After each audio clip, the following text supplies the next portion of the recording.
পশ্চিমবঙ্গের আরজিকর মেডিকেল কলেজের ৩১ বছর বয়সী চিকিৎসক মৌমিতা দেবনাথ ৩৬ ঘন্টা ডিউটি শেষে সেমিনার রুমে বিশ্রাম নেওয়ার সময় তাকে ধর্ষণ ও হত্যা করা হয়েছে। এর বিস্তারিত ঘটনা গা শিউরে ওঠার মতো ও হৃদয়কে কাঁপিয়ে তোলার মতো। বলা হচ্ছে সম্পূর্ণ ঘটনাটা সেমিনার রুমে হয়েছে। তবে এই ভিডিও শেষে এমন কিছু রেকর্ডিং আপনাদেরকে শোনাবো যেটা শোনার পর উপলব্ধি করা যায় আদৌ ঘটনাটা সেমিনার রুমে হয়নি, বরং ডক্টরদের রুমের মধ্যে এই ঘটনা হয়েছে। অর্থাৎ নাইট শেষে ডক্টরদের থাকার জন্য একটি করে রুমের ব্যবস্থা থাকে, আর সেই রুমে 2 থেকে 4 জন করে ডক্টরের থাকার ব্যবস্থা থাকে। অনুমান করা হচ্ছে তাকে রুমের মধ্যে ধর্ষণ করে হত্যা করে পরবর্তীতে সেমিনার রুমে নিয়ে এসে ঘটনাটিকে আত্মহত্যা বলে সাজানোর চেষ্টা করা হয়েছে। মৌমিতাকে যে 2 জন হাত ধরে রেখেছিল তার মধ্যে একজন নারী তারই কলিগ। একটা মেয়ে হয়েও সে কিভাবে নিজের নারী বন্ধুর সঙ্গে এমনটা করতে পারলো। একটা শরীর, 18 থেকে 20 জন পুরুষ, 113টা কামড়ের দাগ, 150 গ্রাম বীর্য পাওয়া গিয়েছে তার শরীরে। আপনি একবার কল্পনা করে দেখুন, একটা সুস্থ মহিলার কতক্ষণ গলা চেপে রাখলে তার চোখের জলের সঙ্গে রক্ত বেরিয়ে আসে। মৌমিতার উপর নির্যাতন চলাকালীন যে 2 জন তার হাত ধরে রেখেছিল তাদের মধ্যে একজন মৌমিতার ফিমেল কলিগ। একজন কাছের বন্ধু হয়েও কিভাবে নিজের বন্ধুর সঙ্গে বিশ্বাসঘাতকতা করলো। চোখ দিয়ে রক্ত বেরিয়ে আসার আগের মুহূর্তে মৌমিতা নিশ্চয়ই এই ফিমেল কলিগের মুখের দিকে তাকিয়েছিল। চোখের ভাষায় তাকে বোঝানোর চেষ্টা করছিল, আমাকে বাঁচাও, তুমিও তো একটি মেয়ে। ময়না তদন্তের রিপোর্টে দাবি যৌনাঙ্গে গভীর ক্ষত হয়েছে। অ্যান্টিমর্টে নামে দেখা গিয়েছে বিপুল পরিমাণে রক্তপাতে হাইমেন ফেটে যায়। গভীর ক্ষতের প্রমাণ মিলেছে। 150 গ্রাম দেহরস ফরেন্সিক ল্যাবে পাঠানো হয়েছে পরবর্তী পরীক্ষার জন্য। তরুণীর বুকে আঘাত দেওয়া হয়েছে, শ্বাসরোধ করে দম বন্ধ করে দেওয়া হয়েছে। থাইরয়েড হাড়ে নির্যাতন করার চিহ্ন পাওয়া গিয়েছে।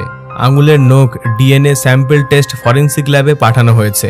শ্বাসরোধ করে গলা টিপে ধরে ওই তরুণী চিকিৎসককে হত্যা করা হয়েছে।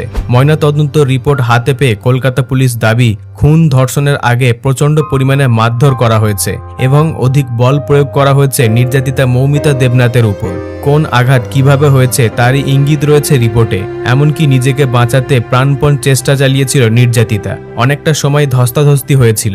ঘটনাস্থলে মৌমিতা যে বারংবার বাধা দেওয়ার চেষ্টা করেছিল তারই প্রমাণ মিলেছে ময়নাতদন্তে। অভিযুক্তর হাত এবং মুখের মধ্যে দাগ মিলেছে। ময়নাতদন্তের রিপোর্টে জানা গিয়েছে নির্যাতিতা তরুণীর কোথায় কিভাবে ক্ষত হয়েছিল। চোখের ক্ষত ভাঙা চশমার কাঁচে ঘটেছে। সঞ্জয়ের হাত থেকে নিজেকে বাঁচাতে প্রতিরোধ করেছিলেন ওই চিকিৎসক। প্রবল ধস্তাধস্তিতে চশমার কাঁচ ভেঙে যায়। কাঁচ ভেঙে যাওয়ার কারণে চোখের মধ্যে ক্ষত এবং রক্ত বেরিয়ে আসে। মাথায় আঘাত রয়েছে কারণ ধস্তাধস্তির সময় নির্যাতিতার মুখ চেপে ধরে দেওয়ালের মধ্যে তার মাথা ঠুকে দেওয়া হয়েছিল। এমন নৃশংস ধর্ষণ এবং হত্যাকাণ্ডকে আত্মহত্যা বলে চালিয়ে দেওয়ার চেষ্টা করেছে আরজিকর মেডিকেল কলেজ। মৌমিতা দেবনাথ পশ্চিমবঙ্গের উত্তর 24 পরগনা জেলার পানিহাটি বিধানসভার নাটাঘর অম্বিকা মুখার্জি রোড সিআর পার্কের এলাকার বাসিন্দা। আরজিকর হসপিটালের আরও একজন যুবতী ডক্টরের কল রেকর্ড ভাইরাল হয়েছে। আমি এটা নিশ্চিত যে এই কল রেকর্ড শোনার পর এই ধর্ষণ কাণ্ডের অনেক রহস্য আপনার কাছে খোলাসা হয়ে যাবে। তাই অনুরোধ রইল আপনারা প্রত্যেকেই এই কল রেকর্ডটি সম্পূর্ণ শুনবেন এবং সকলের সঙ্গে শেয়ার করে দেবেন। আরজিকর? হ্যাঁ, আরজিকর থেকে ও। বেরোবো। হ্যাঁ, তো বলো এবার। বলছি ওটা হয়েছে কি বলতো, ও 2টো অব্দি পেশেন্ট দেখেছে, ঠিক আছে? রাত্রে Patient- 2টো? রাত্রি 2টো, ঠিক আছে? আচ্ছা। 2টো অব্দি পেশেন্ট দেখেছে। দেখে রুমে এসে অনলাইনে অর্ডার করে 4 জন বন্ধু মিলে খেয়েছে, ডিনার করেছে। করে ও খুব টায়ার্ড ছিল, যেহেতু 36 ঘন্টা ডিউটি ছিল, টায়ার্ড ছিল। ও কি করেছে, ওই সেমিনার রুমে গিয়ে শুয়ে পড়েছে একটা রেড কালারের ব্ল্যাঙ্কেট ঢাকা দিয়ে। তারপরে মানে সেমিনার রুমে এমনি কি তোমাদের ওরকম সেমিনার রুমে টুমে ঘুমানো হয়? মানে আমি যদিও কোনো আইডিয়া নেই, ওই জন্য জিজ্ঞেস করছি। না, এবার একটা রেসিডেন্টাল ডক্টর রুমস থাকেই, আচ্ছা। বুঝতে পেরেছিস? তারপরেও সেমিনার থাকে। এবার সেমিনারে একটা বেড থাকে, আর ডক্টরস রুমে 2টো 3টে যেরকম বড় ঘর হবে সেরকম বেড পাতা থাকে। আচ্ছা আচ্ছা। মেনলি ডক্টরস রুমে শোয়ার কথা, ঠিক আছে? হয়েছিল কি, ওকে বডিটা পাওয়া গেছে সেমিনার রুমে, কিন্তু ঘুমাচ্ছিল ডক্টরস রুমে। যে রুমটা তোর এখন ভাঙা হয়েছে, দেখেছিস রুমটা ভেঙেছে ঠিক বাথরুমের পাশেই, ঠিক আছে? মানে বাথরুমটাকে অজুহাত দিয়ে ওই রুমের দেয়ালটা ভেঙে দিয়েছে।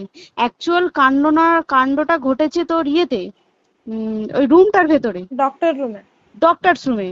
ডক্টরস রুমে ঘটনাটা ঘটেছে, ওই বডিটাকে ডক্টরস রুমে ওই দিন আর কেউ ছিল না, খালি মানে অনলি ওই দিদিটাই ঘুমাচ্ছিল? হ্যাঁ, এবার তোকে আমি বলি, অন কলে নিশ্চয়ই একজন থাকবে না, ওরা জুনিয়র সিনিয়র মিলে থাকে, এমনকি থার্ড ইয়ার একজন থাকবে, সেকেন্ড ইয়ার একজন থাকবে, প্লাস ফার্স্ট ইয়ারের ইন্টার্নশিপরা যারা থাকে তারা ইন্টার্নরা থাকে। আর চেস্ট এমন একটা ওয়ার্ড হচ্ছে, কোভিড এর পর থেকে প্রায় হামেশাই সবার শ্বাসকষ্ট হচ্ছে, মানে আসছে মানেই শ্বাসকষ্ট হচ্ছে। আর চেস্ট ওয়ার্ড আর চেস্ট মেডিসিন দুটোই পাশাপাশি ওয়ার্ড, ঠিক আছে?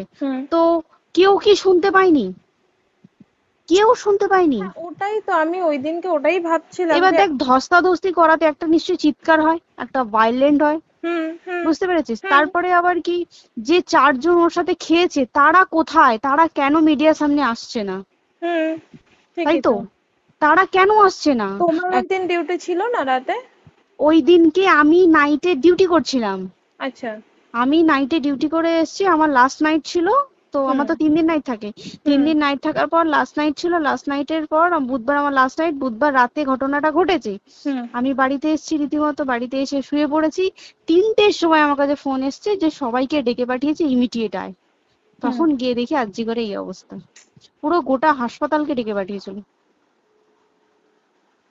গিয়ে দেখি পুলিশ ছয়লা, মানে আর ওকে যেভাবে, আমি তো বডিটা দেখেছি রে, মানে আমাদের এখনো পর্যন্ত চোখ থেকে নামছে না, রীতিমতো মনে হচ্ছে মেয়েটা যেন আমাদের পাশে পাশে ঘুরছে, একদম এরকম, মানে মানে অদৃশ্যমান, মানে আমরা এরকম ভাবতে পারছি না যে এরকম ভূত থাকে বা একটা স্পিরিট থাকে বা কিছু। এখন আমরা বুঝতে পারছি না ওর আত্মাটা এখনো ঘুরছে আমাদের আশেপাশে।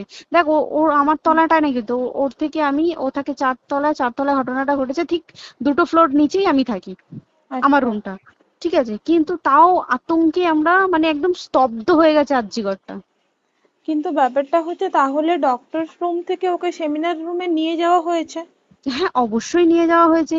এবার দেখ, নিয়ে যাওয়া হয়েছে, ওকে যেভাবে মারা হয়েছে এটা একার পক্ষে অসম্ভব, দিস ইজ এ ইম্পসিবল, পুরোপুরি গ্যাং রেপ, গ্যাং রেপ ছাড়া কোনো কিছু নয়। আর শুধুমাত্র রেপ নয়, রেপ হলো, করলো, ছেড়ে দিল, ঠিক আছে, ওকে রীতিমতো মার্ডার করেছে। মানে মানে হিসেব মতো যা বুঝছি, মানে তোমার কথাতে, ওটা হচ্ছে ওর ওই বন্ধু বান্ধব মেবি জড়িত। এক্স্যাক্টলি, হয় ওর বন্ধু বান্ধব কেউ, ঠিক আছে, মানে 4 জনের মধ্যে কেউ, আইদার ওকে এমন কিছু করতে বলে। দেখ, বড় বড় কোম্পানিতেও তো এরকম হয়, মানে হয় তুমি আমার সাথে কম্প্রোমাইজ করো, নয় তুমি চাকরি ছেড়ে চলে যাও, হয় তো। এখানেও সেরকম কিছু একটা হয়েছে, যাকে যে ক্রাইম করেছে সেও কিন্তু নর্মাল ডক্টর নয়, কিন্তু সেও একটা ভালো পোস্টে র্যাঙ্ক করছে, বুঝতে পেরেছিস? তবেই কিন্তু পুরো ব্যাপারটাকে হসপিটাল চেপে যেতে চাইছে, পুরো ব্যাপারটা। তাহলে এই সিভিক যে ও কোথা থেকে আসছে? এবার তোকে আমি বলি ওটা কোথা থেকে আসছে। আমাদের প্রিন্সিপাল চেঞ্জ হয়ে গেছে, ডেপুটি সুপার চেঞ্জ হয়ে গেছে, তারপরে আমাদের ওই অ্যাসিস্ট্যান্ট সুপার চেঞ্জ, সব চেঞ্জ হয়ে গেছে। তারপরে যে ওয়ার্ডের ডাক্তাররা ছিল, সিস্টাররা ছিল, ওয়ার্ড বয়রা ছিল, মাসিরা ছিল, সবাইকে ডেকে এখন সাসপেন্ড করা হয়েছে। তারা কোথাও যেতে পারবে না, রোজ গিয়ে কোর্টে গিয়ে দেখা করছে, আজকেও কোর্টে গেছিল সবাই। তারপরে তারপরে তোমার তোর এগুলো হলো, তারপরে তোর কি বলে, আরে বল না, ওই সিবিআই এটা হয়েছে কি, মানে ও সেই সঞ্জয় রায় যে ধরা পড়েছে, অ্যাকচুয়াল কিন্তু ও নেই, ঠিক আছে? ওর এতটা ক্ষমতাই হয় না, ও অত রাত্রে কি করতে যাবে, ও অত রাত্রে ওখানে কি করতে যাবে? ও না পেশেন্ট, ও নাকি বলছে দালাল পেশেন্ট নিয়ে গেছে, তো পেশেন্ট নিয়ে যখন গেছে দিদিটার রুমে যখন যাবে, নিশ্চয়ই দিদিটার রুমে কোনো কাগজপত্র দেখাতে যাবে, সেই অবস্থায় গিয়ে দেখে যে এরকম এরকম ঘটনা, তা ঝাঁপিয়ে পড়েছে ওর উপরে। এরকম কিছু কি, তাও কিছু নয়, শুধু গেছে, দেখছে ড্রিঙ্ক অবস্থায়, ওকে ক্যামেরায় দেখা গেছে ড্রিঙ্ক অবস্থায় গেছে আর এসছে, এইটুকুই দেখা গেছে। তারপরে হচ্ছে কি, তোর অনেক রকম, এখানে অনেক রকম ব্যাপার আছে।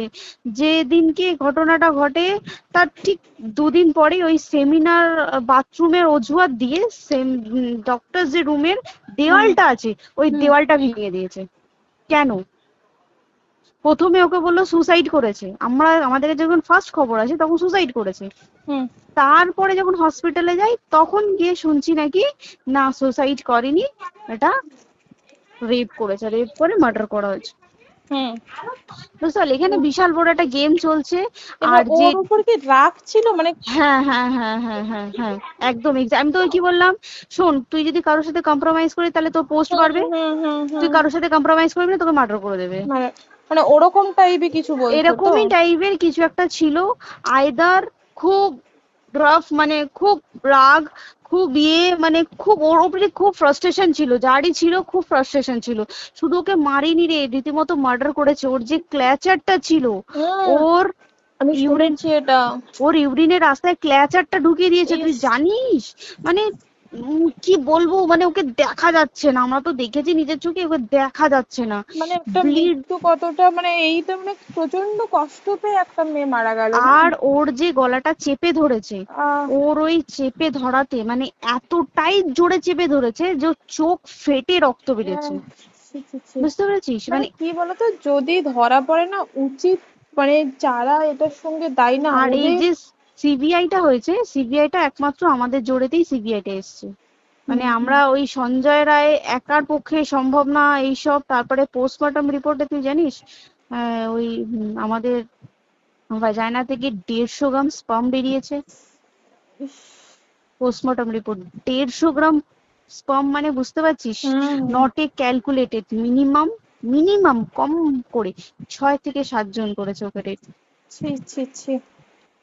ওই জন্যই তো আমরা এতটা বেশি ভাইলেন্ট হয়ে গেছি, বুঝতে পেরেছিস? আর তারপর দেখো, একটা মেয়ে তার কাজের জায়গাতেই ছিল, এমনটা নয় যে রাস্তাঘাটে কোনো বিপদ, তার কাজের জায়গাতেই সেফ নয়। শোন দেখ, বড় বড় কোম্পানিতে কি হয়, রুমের ভেতরে এগুলো হয়, মানে ধর রুমের ভেতরে হলো, যেমন কল সেন্টারে হয়, নাইট শিফটে হয়, এইগুলো একসেপ্টেবল। বাট হসপিটাল হচ্ছে এমন একটা এরিয়া, মতো একটা, আরজি কর বলে না, যে কোনো হাসপাতালে কেউ যদি স্ব ইচ্ছায় কারোর সাথে রিলেশনশিপে গিয়ে করতে চায় সেটা আলাদা জিনিস, কিন্তু ঠিক আছে, কিন্তু কেউ কারো বিরুদ্ধে এইভাবে করতে পারে না রে। তুই জানিস না, মানে ওয়ার্ডে দেখ, কম বেশি আমরা সবাই ঘুমাই, কম বেশি আমরা সবাই জেগে তো থাকি, তাতে কি কেউ শুনতে পায়নি? তার কি একদম ভায়োলেন্স ছিল না? যদি কেউ না শুনতে পারে তাহলে ওর খাবারে কেউ কিছু মিশিয়েছিল, তাই কি না? সেটাও পোস্টমর্টম রিপোর্টে মানে লিক করছে না যে কেন খাবার ও তো খাবারটা খেয়েছিল, সেটা তো নিশ্চয়ই পেটেই ছিল, পেট থেকে তো বমি করে বের করে দেন, সেটা তো ফরেনসিক রিপোর্টে কিছু বলবে। আর তুই জানিস না, দেন মানে ধর পোস্টমর্টম রিপোর্ট আসতে 3 দিন সময় লাগে। ও যেদিনকে মরেছে ঠিক তার পরের দিনকে বিকালবেলা পোস্টমর্টম রিপোর্ট বার করে দিয়েছে, মানে বডি বার করো আর পোড়াও, 10 সেকেন্ডের মধ্যে বাড়িতে নিয়ে গেছে, তারপরে বডি পুড়িয়ে দিয়েছে। মানে কি বলবো, হসপিটাল, মমতা ব্যানার্জি, সবাই, মানে তৃণমূল প্রত্যেক সবাই এটাকে পুরোটাই কেসটাকে চাপা দিতে চাইছে, পুরোটা। তারপরে তুই ভাব, যে মানুষটাকে এত ক্ষতবিক্ষত ভাবে মেরেছে, তাকে অভিষেক ব্যানার রেপ কি কলকাতায় প্রথম হলো? নয়, বিভিন্ন জায়গায় বিভিন্ন ভাবে রেপ হয়েছে, ধরা পড়েছে, ফাঁসি হয়েছে কি জেল হয়েছে। অভিষেক বন্দ্যোপাধ্যায় কেন বললো জাস্ট তোর কি বলে এনকাউন্টার করতে? মানে কি, সঞ্জয়কে যদি এনকাউন্টার করে পুরো কেসটা চাপা পড়ে যাবে, একদম স্টুডেন্টরা ঠান্ডা হয়ে যাবে। আর আমরা সেটা মানবো না, আমরা সেটা হতেই দেব না। তাতে যদি চাকরি মানে আরজিকরটাকে সিল করতে হয় তাতেও আমরা রাজি আছি, সিল করে দেওয়া হোক, আরজিকর সিল করে দেবে মনে হচ্ছে যদি ঠিকঠাক ভাবে। এবার ওই জন্য আমাদের দাবিতে সিবিআই এসছে। এবার তুই একটা কথা বল, যখন দেখতে পাচ্ছে মমতা ব্যানার্জি যে কলকাতা পুলিশ আমাদের জন্য কিছু করতে পারছে না, আমরা কিছু মানতে পারছি না, 7 দিন ধরে বার করতে পারছে না, তাহলে সেটা 2-3 দিনের মধ্যে কেন হ্যান্ড ওভার করে দিল না? তাই কি না?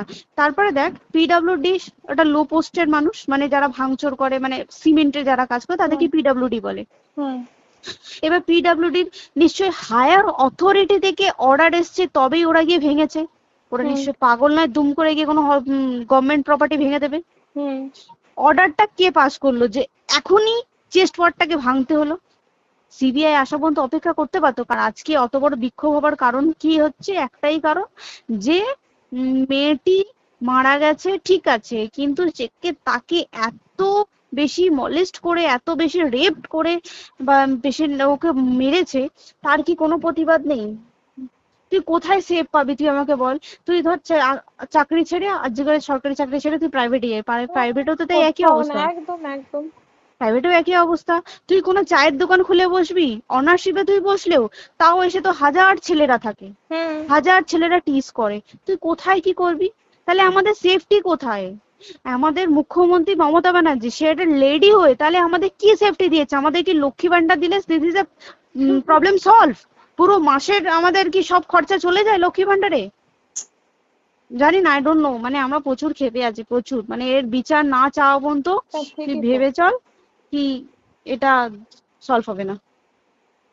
আমরা মানে বিচার আমি নিয়ে আমি কথা বলবো। দুদিন ধরেই ভাবছিলাম তোমাকে ফোন করবো, কিন্তু মানে এটা ওটাতে হয়ে উঠছে না। আর তোমাকে তো আমি ওই দিন রাতেই হোয়াটসঅ্যাপ করলাম না, হ্যাঁ হ্যাঁ এবার হ্যাঁ তখনই না আমি ব্যাপারটা অতটা বুঝতে পারিনি। আর আমার তার পরের দিনই ভোরবেলা ডিউটি, তা হ্যাঁ, আমি খুব তারপর সাবধানে থাকিস রে, আর খুব বলো না, সাবধানে না না, থাকিস। হ্যাঁ তাই তো, এখন মানে আর তোমরাও সাবধানে থাকো সবাই। কি বলবো বল, কিছু বলার নেই। দেখ আমাদের মধ্যবিত্ত মানুষরা আমাদের চাকরি করে খেতেই হবে, সোজা কথা, একদম একদম। তাই কিনা বল? বাবার এত হুম, পুঁজি নেই যে বসে অত, বসে খাবো, ঠিক আর আছে? সেই মেন্টালিটিও নেই, পুঁজি হ্যাঁ যদিও থাকে মেন্টালিটিও নেই হ্যাঁ, যে এবার বাবার তুই, পুঁজিতে খাবে। এবার একটা কথা তুই বল, চাকরিটা কোথায় গিয়ে করবো তুই একটা বল? কোন সেটাই, স্টেটে গিয়ে চাকরি করবো তুই আমাকে বল? ওই যেমন মানে এটা হয়তো আমার মা যেমন বাড়িতে থেকে 7টার মধ্যে ঢুকে যাও, দিদিকে তো ধরো অনেক রাত অব্দি 9টা, 9:30, 10টা অব্দি ল্যাবে থাকতেই হয় না। এবার তুই কি করবি কি বল, কি করবে করবি? বলো তো, এখন কিছু নেই। করার আছে? দেখ ল্যাবেও তো সব ছেলেরা আছে, ছেলে হ্যাঁ, আছে মেয়ে আছে, তুই একদম। কাকে বারণ করবি, তুই কাকে বিশ্বাস করবি তুই বল? তুই ধর কলিগদের সাথে খেতে বসেছিস, ঠিক আছে, তোর টিফিনটা যদি কেউ চাইলো তুই তাকে না দিয়ে পারবি? না, একদমই। আর কার মনে যে কি আছে সেটাই তো কি খুব বলবি সমস্যা। বল? এবার তুই বল খাবারটা যে খাবি, তোর টিফিন কেউ চাইলো বা তোকে যদি কেউ বললো কে একটু একটু খা, যেমন আমরা শেয়ারে হয় স্কুলে হ্যাঁ, যেটা আমাদের আমাদেরও শিখে হয়, এসেছি, যেটা হ্যাঁ স্বাভাবিক, এটা সবারই এটা তো হয়। স্বাভাবিক। তুই বল তাতে যদি এরকম অবস্থা হয় তাহলে কি করবে মানুষ, তুই আমাকে বল?